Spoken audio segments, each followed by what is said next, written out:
Hey, what's up everybody? I am going to taste some more wines today. Thought it'd be cool to check out some rosé. Getting close to springtime. Summer's gonna be coming up quick. So I thought I'd try some rosé for this summer and the spring weather.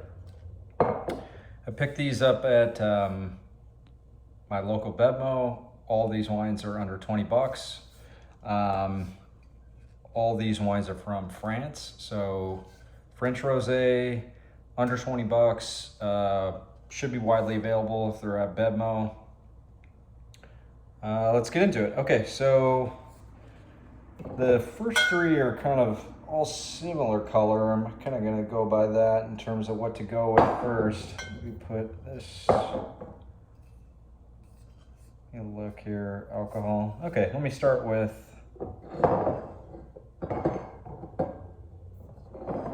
just looking at the color here. Well, let me start here. Coteaux Provence, so Chateau De Shopaire. Coteaux Varois en Provence. Must be a sub-appellation in Provence then. 2020, 50% Cinsault, 50% Grenache grapes. Rolling in at 13 alcohol. Let's give it a whirl. It's got the Vigneron Independent on it, which I've seen on some labels. I don't know exactly what the definition of an independent vineyard is. I guess it's not owned by like a big conglomerate like some of the places are. Maybe that's it. Got the trusty rabbit. Don't have my wine key down here, so this thing is the foolproof.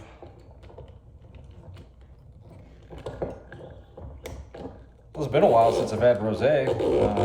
It's starting to get nice out in Northern California. Let's give it a whirl. So I went all French rosé. That's what I prefer. I just like French rosé better. I think it has to do with the varietals that I prefer as well. So I really like the Rhone varietals in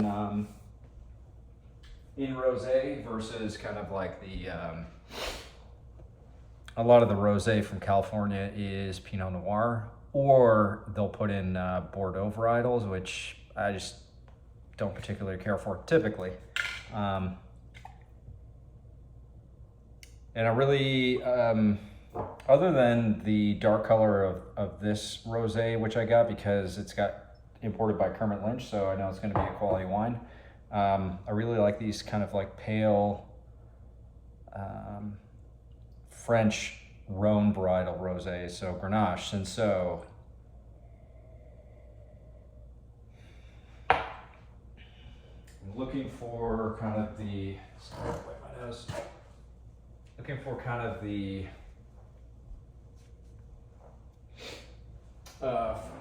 citrus fruit characteristics, or maybe watermelon or strawberry. If there's a mineral note in the nose or the taste, then that'll be cool too.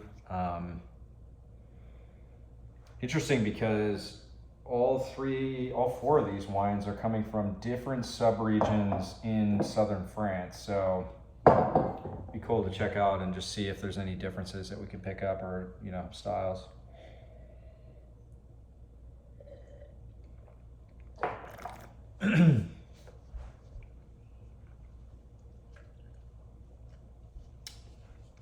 I'm drinking all these room temp as well. You'll definitely want to chill them down. They just taste better on a hot day. So I might get more kind of like alcohol flavor on some of these. So far I'm liking the nose a little bit better than the taste.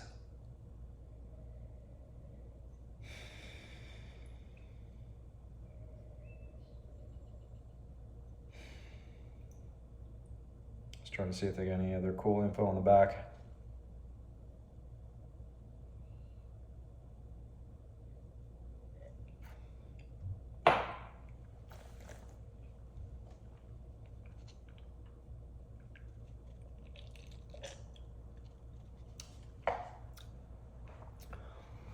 Get like a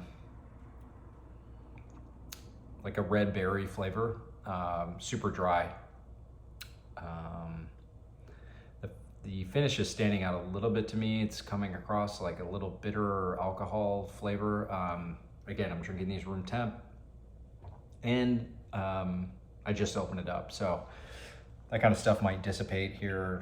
Should dissipate, mellow out as it continues to interact with the oxygen in the air. But yeah, nice nose. I think if you chill this down, you're not really tasting some of that bitterness.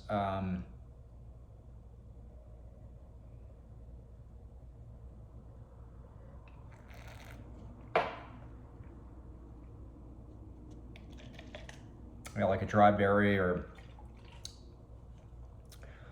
like one of those like one of the LaCroix flavors. Like if you got like a LaCroix, I don't know if they make like a watermelon or like a berry flavor, but like no sugar, no sweet. It's just kind of a dry fruit flavor. All right, so first wine, Chateau De Shopaire. Good start, we'll come back to that. All right, next wine is from another region in southern France called Saint Chinian. And this is Chateau Cazal Viel. Viel. My French is so bad. So Saint Chinian, I haven't had a ton of wines from there. I have had a few though, and interesting, I'd say like nothing I've had so far has been, you know, like something that I wanted to run out and buy several times. But this might be it, I don't know. On the back, it's a blend of 40% Syrah, 30% Grenache, and 30% Cinsault. So I think they have, if I remember right, they have Rhone varietals grown in this area. It is in that west of Rhone, Côte de Rhone, Saint Chinian, somewhere west, like in the Languedoc, I believe. So like as you're going towards Spain on the Mediterranean, Saint Chinian is somewhere closer to the Pyrenees than to Italy. If that makes sense, if that gives you a point. Yeah, okay, so it says in the hills of Languedoc. Gotcha. It says it's old vines on the back. Interesting because they don't say that on the front. And I've said this before, but that is one of the most underrated marketing terms that you can put on your wine. Like if I would have read that, typically you'll see it on the front for French wines. It'll say Via Vins on it. But if I would have seen that, if I would have seen Via Vins on the front, I would have immediately bought that. Old vines tend to have better consistency, lower yield, which results in more concentration. I've heard that old vines are able to withstand drought pressures or maybe some other types of vineyard pressures to produce just more of a consistent product. Yeah, I think it is one of the most underrated marketing terms that people or that folks should start putting on their bottles. All right, let's check this out.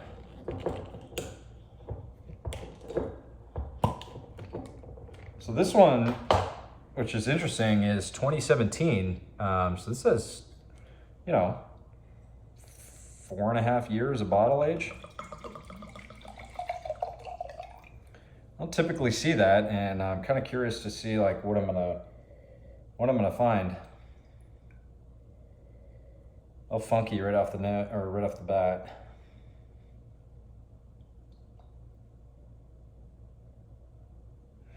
Yeah, a little funky.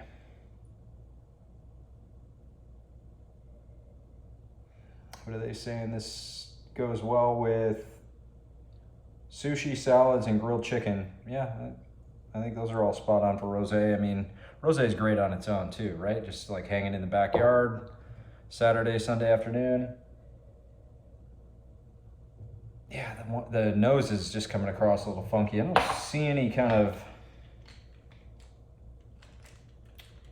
weirdness going on with the cork, like something got in there. It's just a little funky. Maybe that'll swirl out, who knows.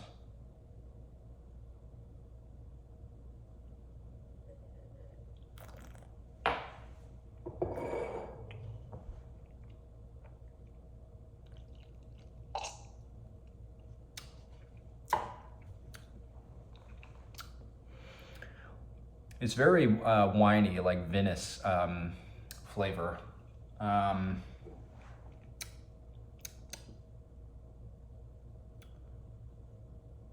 Saying delicate, sophisticated red fruit, like delicate for me and like a vinous quality isn't something I associate kind of the same.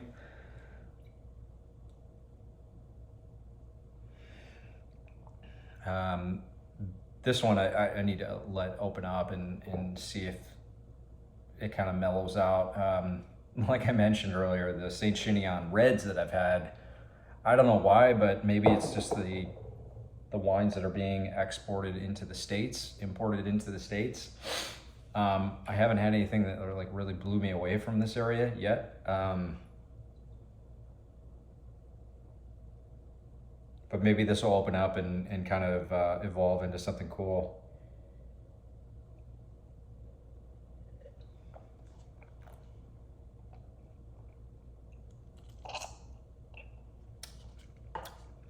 Which I think it will. I mean, I can already, it's a cool thing about wine is that they start to evolve right after you open them up, just the interaction with the oxygen. And this is already starting to, like the funk is starting to dissipate. The flavor's much better on the second taste. So I forgot to say the prices. So the Chaberts was, I got it on sale for $19. And the Cazal, how much is this bad boy? Huh. Tavel. Cal. Huh, weird. I don't know if this got rang up wrong, but it's ringing up at $8.99. Huh. I don't think that was right. I think they wrong. Or yeah, I guess they did ring up the right thing. Laurent Michel on the back. Dang, only $9. On sale from 18, so all right. And if that's the case, I would bet is because, you know, typically you're not going to see, I didn't really pay attention. I was just grabbing like what I thought would look cool. But I mean, in terms of like what I like for rosé, you're typically not going to see like aged rosés out there. Typically they're meant to be, you know, drunk pretty young, first like year or two. This one's just, and maybe this is just like an aged rosé almost in terms of like its lifespan. Meaning, you know, maybe this tasted like way different when it first got released. I think, you know, just putting on my like retailer hat for a second, Saint Chinian's not a well-known area. So you've got Languedoc, which is, like I said, west of the Rhone as you're going towards Spain on that southern border, you know, around the Mediterranean. Languedoc used to, probably still does, produces the most volume of wine in, you know, out of all the wine growing regions in France. Saint Chinian is just not like a well-known appellation here in the States. So maybe, you know, maybe they just had some trouble having brand recognition in the market, and which is why it's probably either they bought it, you know, on discount from their importer, or, you know, why be hanging around for 4+ years.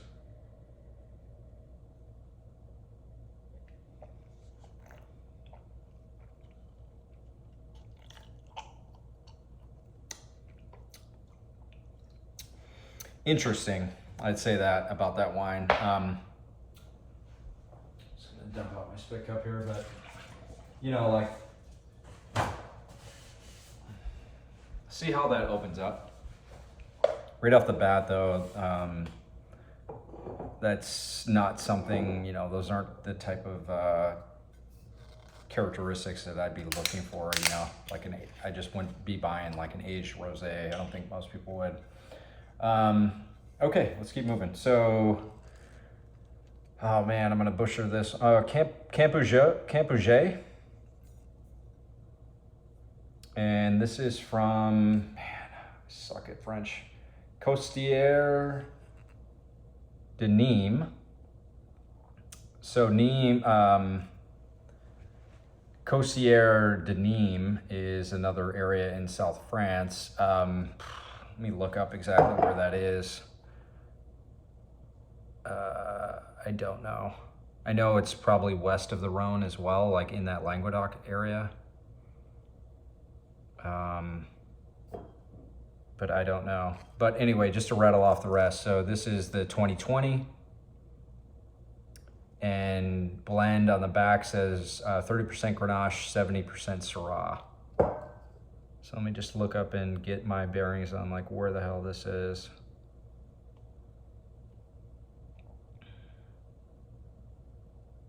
Costieres de Nimes.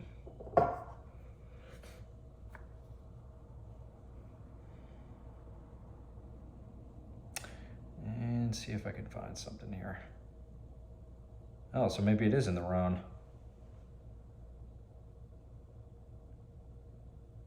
The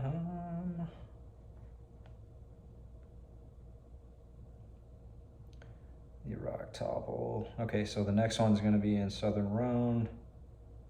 The town of Nimes is down just south of the Rhone AVA, but where is this area at? Rhone. Wasn't super helpful.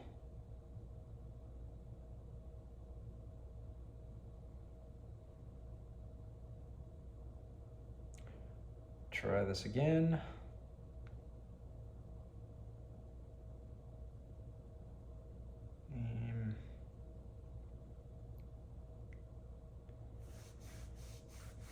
Okay, find a random site, see if that helps. 2,000 years of history, yes, yes, yes.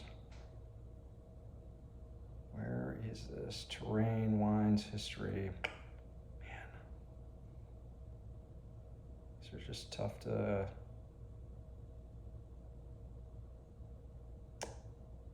find. Let me see if I can just find this real quick.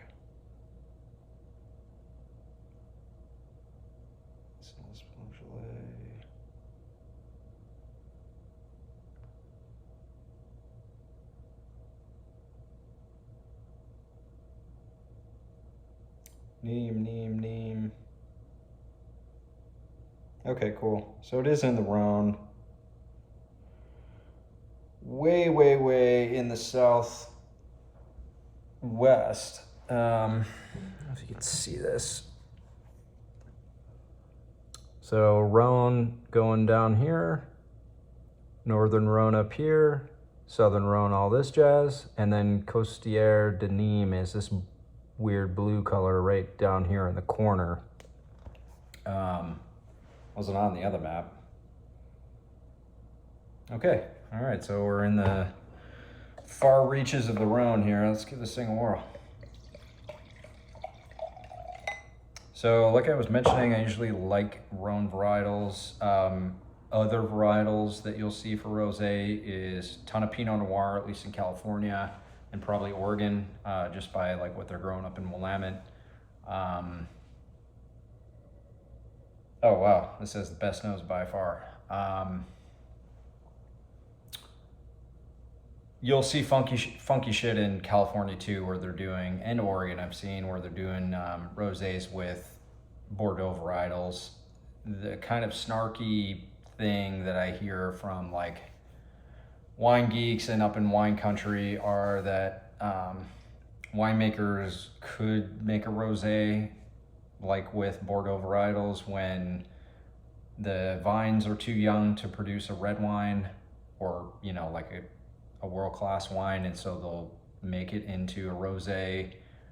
I've heard shit like, the winemaker will use the shittiest grapes, red grapes, to make rosé, like the stuff that they don't want to make into their premier red, that kind of stuff. So, and maybe that's the case in France. I mean, who the hell knows? I just know I like the Rhone varietals. Wow, this is by far the best nose. Especially maybe it's just coming off that Saint Chinian, that just like aged Venice quality. Just right back like into, it just smells like almost like Jolly Rancher, like a dry Jolly Rancher. Really pretty, like a berry or a watermelon dry. But the most pronounced so far. This is definitely back in my wheelhouse.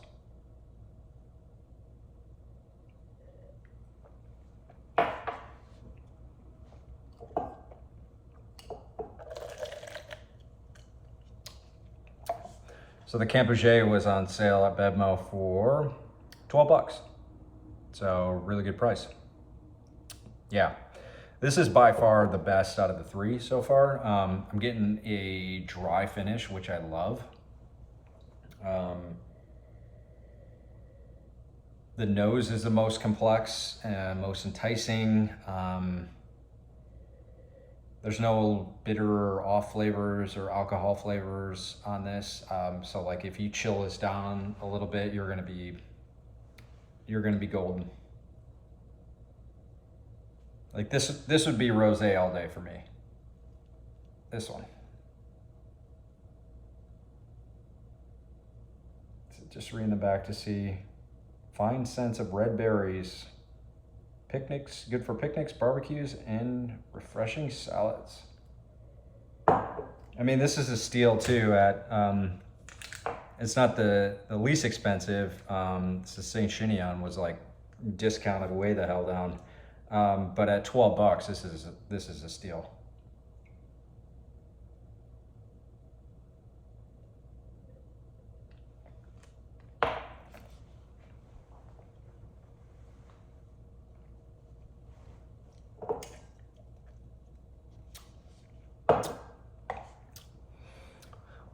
I love the dry finish. Just this would be excellent, just chilling or with some snacks, light snacks. I'm being whisked away to somewhere in Provence or like southern Mediterranean France, just like in a linen suit and chilling with a cold glass of this, just hanging out, staring out onto the blue ocean down there. I haven't been to southern France before. I'd like to go.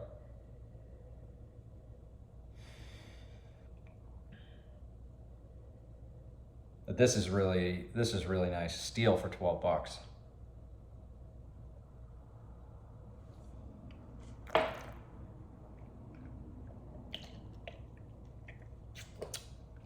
Cool, Campuget. Nice one from Nimes. All right, let's keep rolling. So, fourth wine is from Tavel, which is in the Rhone. I saw that.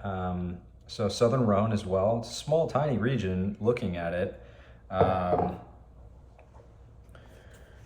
can see all the way in here, but Rhone River again down here, and then Tavel is this little red bleep right here. So west of the Rhone, way in the south, and it is right around, let's see, what is this around? Well, it's a Coteaux village area, which is several areas. Just south of Lirac. Okay. Cool. So Tavel wine. This is, what is the name here? I have to turn it around. Chateau De Shit. It's like written in a weird script here. Chateau De Trinquevedel. Trinquevedel. All right, that's close I'm gonna get right off the bat. Tavel is the area. This is 2020, and key here is imported by Kermit Lynch. So Kermit Lynch is an importer out of Berkeley in the Bay here, and he has been importing excellent wines for years and decades and decades. I just reread his book, Traveling Through France. Actually going to see if he has any mention of rosé in there. I know he does. And always brings in quality wines, well-made, more natural, good with food, balanced. So definitely check out Kermit Lynch, especially if you're in a big box store like Bevmo and you see Kermit Lynch wines. You should check those out. Kermit Lynch has a retail store in Berkeley, but also distributes all across the country. At least out here, they've got them in Whole Foods. They got it in Bevmo. Maybe they have it in like Costco, or definitely fine wine shops will have Kermit Lynch wines for sure. Let's see if I can get this thing off. There we go. The rabbit. The rabbit doesn't miss. Clamp this baby down. If you got, $100 lying around and you don't like using a wine key, definitely get one of these. It works every time. So this is the darkest one, so I have to look up and see what the hell what the blend is. Doesn't say on the back. 14.2 alcohol. So highest of the bunch. Let me do a quick Kermit Lynch search here. He has an excellent website. So if you want to, if you're into nerding out and looking up wines, and you can buy wines, he has an online shop. Check out his site. It is great, a lot of good info. His wife's an excellent photographer, takes I think most of the pictures or all of the pictures for the newsletters and probably the website and a whole bunch of stuff.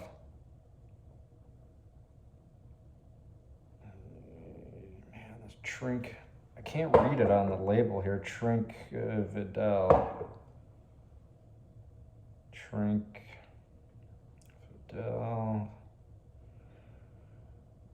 Okay. And so this wine was at 18 on sale, down from 30. Wow. All right. Cool. So found Kermit Lynch's site. They have excellent technical specs on their website. So I'm just going to call it Trinc page.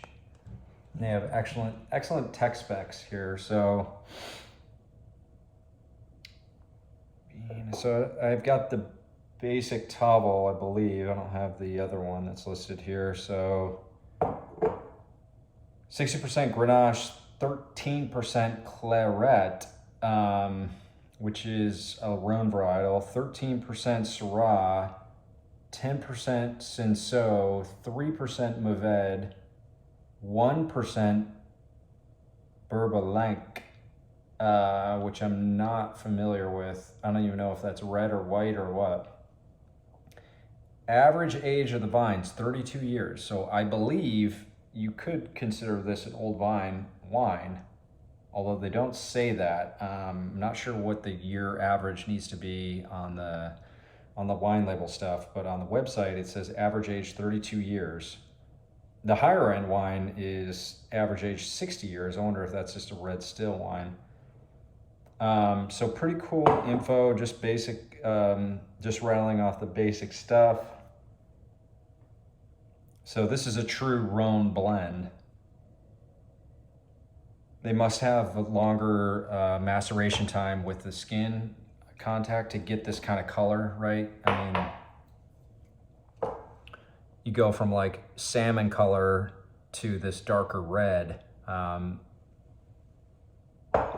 There's two ways typically I think that you can make rosé. One is you pick the red grapes, you start the fermentation process, and then you filter off the skins to result in a rosé wine. That's the hard way to do it. The easier way to do it is you press the juice from the red grapes, which would be white juice, right? You press a red grape, the juice itself is still white. The red color comes from the skin. So you press the juice from the red grapes, and then you take a portion of the red grapes and leave the skin contact on to create a red wine. And then you mix the red wine, a little bit of the red wine in with the white wine that you make without the skin contact, and then the blend creates a rosé. I don't know how they're doing it. Like, nobody lists out, I don't think here, maybe Kermit does, but typically you're not going to know like how they make it. A direct press, so skin maceration 12 to 48 hours, it says. So maybe they are making it the hard way here. Won't be surprised. Pretty nose. Just a little bit more like red berry character than the kind of traditional rosé. So like more strawberry, more raspberry than kind of that like, kind of more faint strawberry or, faint watermelon smell in the other ones. This is more of a deeper flavor or aroma.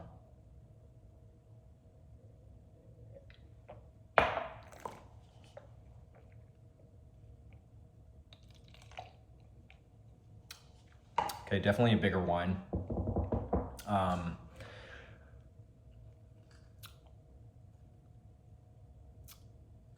Immediately that comes to mind is like, I would want to probably have food going with this, just based on the flavor profile. So it's darker wine, nice dry finish, not as dry as the Campuget, but still nice and dry. Berry flavor, cherry coming through on the nose.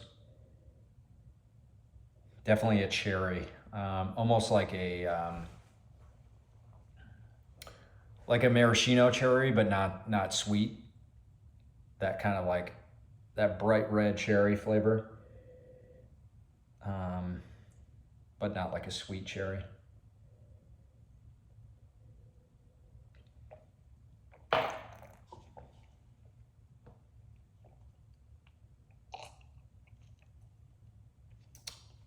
Interesting wine. Cool thing about Kermit wines is he has some like thought-provoking stuff that he sells, and I'd say overall, like in the world of rosé, in the world of like quality rosé, this one is definitely a thought-provoking wine in a good way. Just to, something that's pretty different from like what I would consider like, oh, this is the Southern French rosé style, and then this is something a little bit different that kind of just makes you think like, oh, you can have like a darker rosé wine and maybe I'd want to have food instead of drinking this on the, the back patio type of thing in the summer. Like you could, like this would be something that I would feel cool breaking out for Thanksgiving dinner versus, even on like a cold night Thanksgiving meal. This would be a good wine to match with the turkey, the stuffing, the potatoes, the gravy, all that stuff, versus having a light salad and sitting out on like a warm afternoon.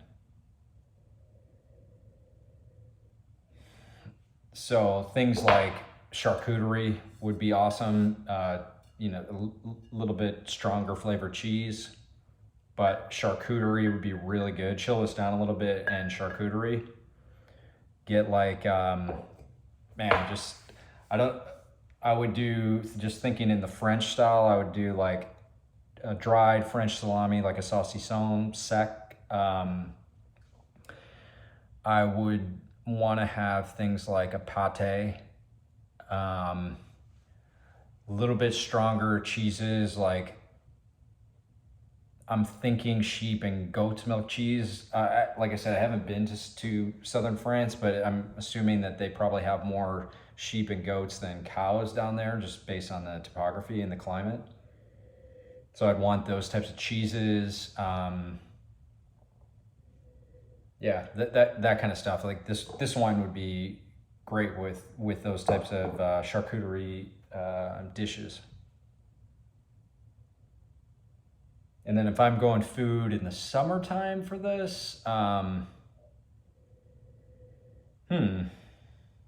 think probably lighter stuff off the grill, maybe pork chops, chicken breasts off the grill, maybe like glazed with, a sauce, maybe not like a barbecue sauce like that thick, but I bet you this could stand up to a barbecue sauce.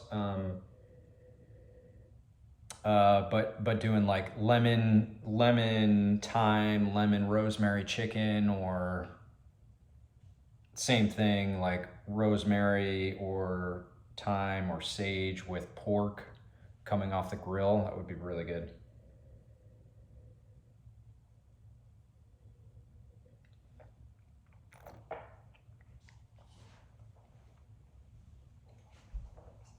But I think overall, stuffing this out,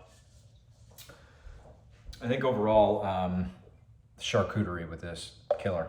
All right, so let's circle back and see how these guys are holding up, or evolving, I should say. Do I start with the Cazal? Trying to see, like, yeah, why don't I just go back to this? So sort of my least favorite for what I prefer. This could be for a lot of different reasons. Saint Chinian and myself, I just still haven't found a winner.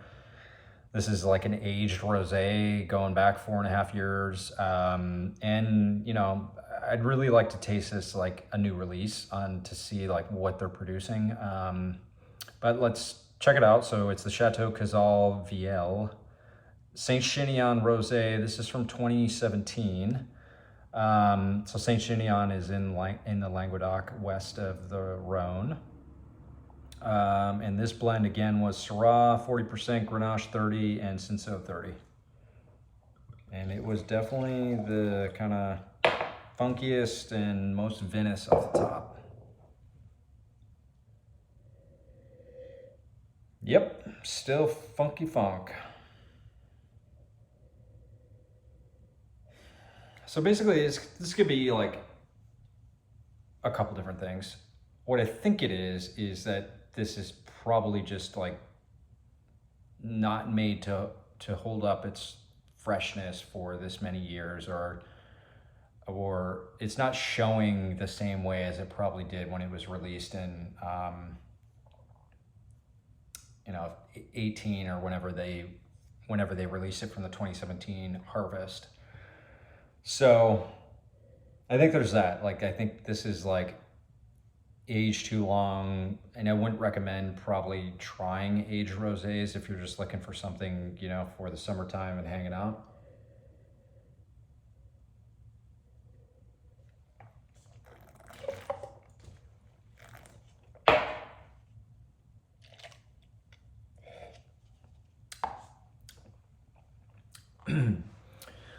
It's just lost whatever kind of like fresh fruit flavors it has. This happens with aged wine. Whatever fresh fruit flavors this wine had have now gone, and it's more kind of like finished quality, or I don't know if tertiary flavors are the right word for rosé wines, but it's just not showing something that I would be kind of like looking for in a rosé. So it's a little tough to recommend something like that. Let's keep rolling. So next up was the Chateau De Shopaire, and this is from Coteaux, Varois en Provence. So that must be a sub-region within Provence. And this is the 2020 50% Cinsault, 50% Grenache. See how it's doing.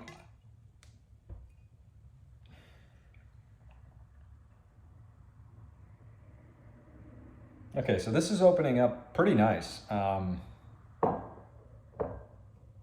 Getting a little bit more kind of like mineral character, which is cool. I'm just looking at the price again.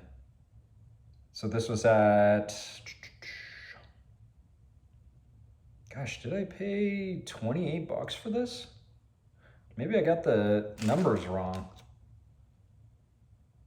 because this doesn't look like it was discounted. Shit, did I pay 28 bucks? Okay.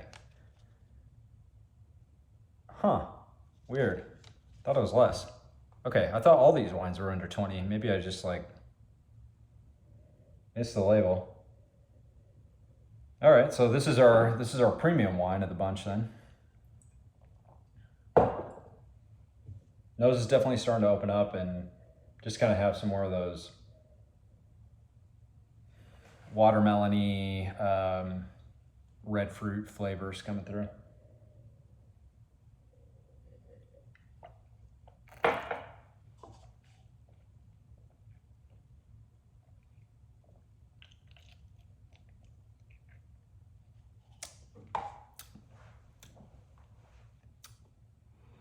Pretty nice. I mean, the as it's evolving and getting some oxygen, the whatever bitter flavors or alcohol kind of dissipated. Nice dry finish. Acidity is there, kind of like not super high, but definitely nice. So yeah, this is, I would say, a very nice rosé. It wouldn't be, or I'd be happy if somebody was pouring this on the summer days. So that's the Chateau De Shopaire. So let's go back to my favorite. So this is the Campuget from Costieres de Nimes. This is the 2020. 30% Grenache, 70% Syrah.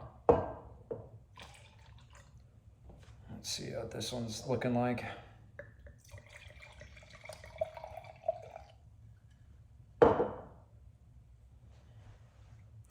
Yeah, still my favorite nose.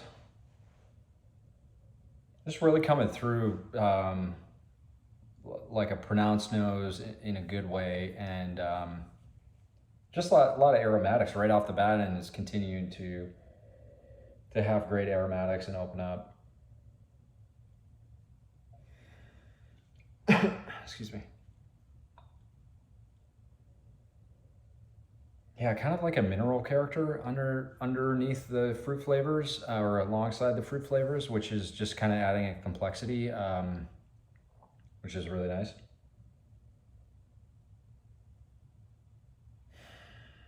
Yeah, just like a really fresh fruit, red fruit, watermelon. Very nice.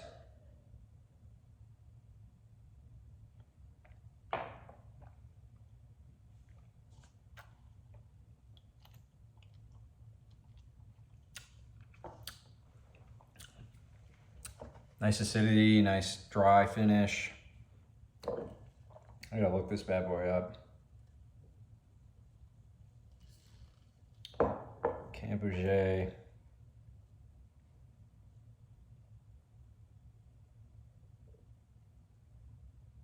See what we can find out here. Like I said, what a steal too at 12 bucks. Bevmo. Jesus, sell it at Safeway, Total Wine. So this is pretty widely distributed.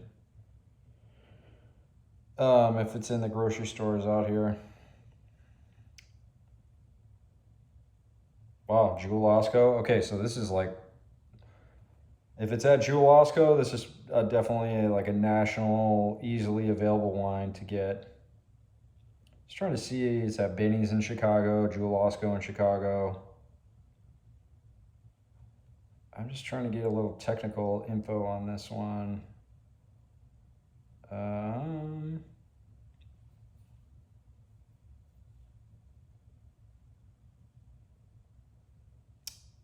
It's tough because like the winery website doesn't pop up right away.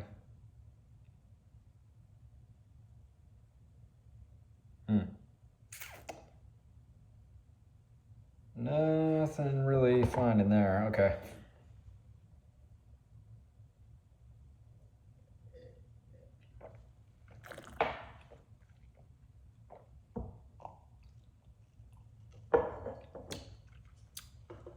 Definitely my favorite. I mean, it's third of the price almost. 12 bucks. So half the price.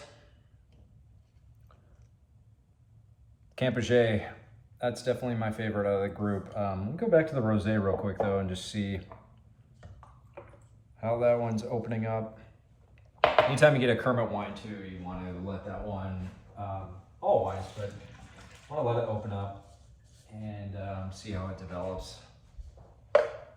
So go back to the Trinque, my abbreviation for it, the Tavel Rosé, imported by the man, Kermit.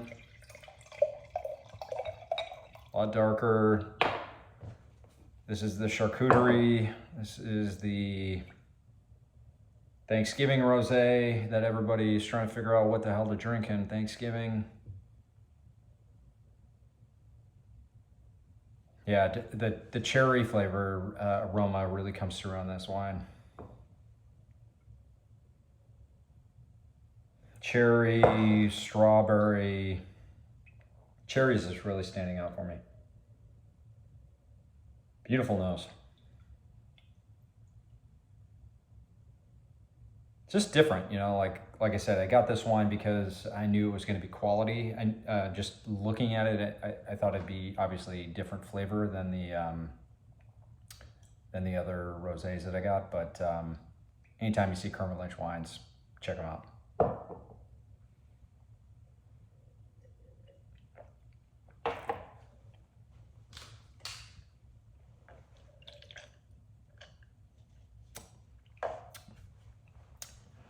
Yeah, just bigger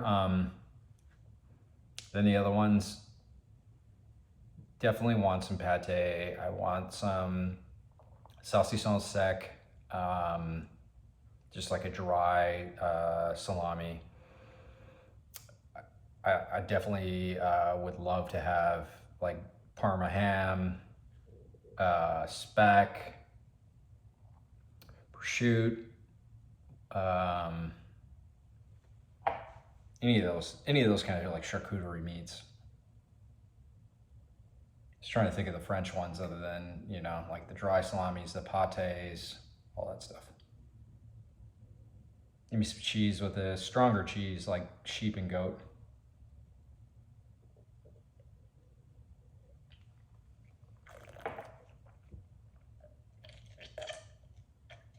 Get those fancy crackers. Now the ones that cost like 12 bucks for a box like that.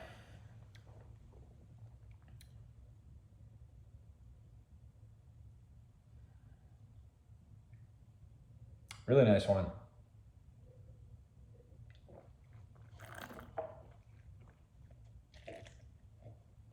Much more on like the lighter red wine taste than the traditional rosé taste. But pretty cool tasting. I think my favorite out of the bunch was the Campuget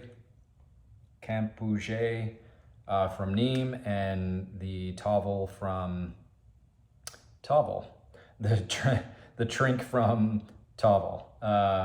Both in the Rhone, very different styles, but start getting excited and check out some rosé for the upcoming nice weather in spring and summer. All right, talk to you guys later. Bye-bye.